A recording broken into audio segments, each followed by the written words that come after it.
কেমন আছে বন্ধুরা? ছোটদের পুরাণ কথা চ্যানেলে সকলকে স্বাগত। বন্ধুরা, আজকে আমি বলবো পুরীর মন্দিরে যে মূর্তিগুলো রয়েছে সেই মূর্তির হাত নেই, পা নেই এবং তাদের চোখগুলো বড় বড়। কেন তারা এইভাবে পূজিত হন সেই কাহিনী শোনাবো তোমাদের। কলিঙ্গের রাজা ছিলেন ইন্দ্রদুম্ন। ইন্দ্রদুম্ন তো ছিলেন পরম বিষ্ণু ভক্ত। তিনি সব সময় বিষ্ণুর নাম স্মরণ করতেন এবং মনে মনে তিনি চাইতেন যে তার রাজ্যে তিনি যদি বিষ্ণু মন্দির প্রতিষ্ঠা করে বিষ্ণুর পুজো করতে পারতেন। একদিন তিনি স্বপ্নাদেশ পেলেন যে বিষ্ণু যেন তাকে বলছে, রাজা, তোমার তো মনের ইচ্ছে আমি তোমার রাজ্যে আসি, পূজিত হই, তাহলে তুমি তোমার রাজ্যে আমার মন্দির প্রতিষ্ঠা করে এবং আমার মূর্তি স্থাপন করে তুমি পুজো করো।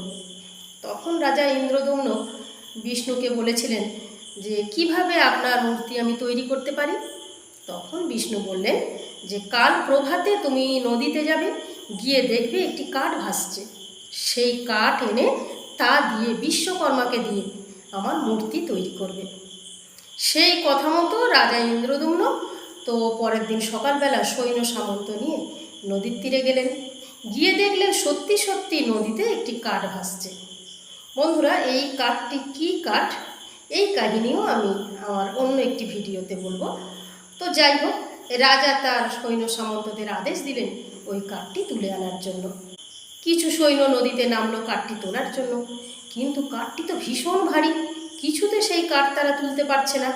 তখন আরও কিছু সৈন্য নামলো, তারাও কাঠটি তুলতে পারলো না।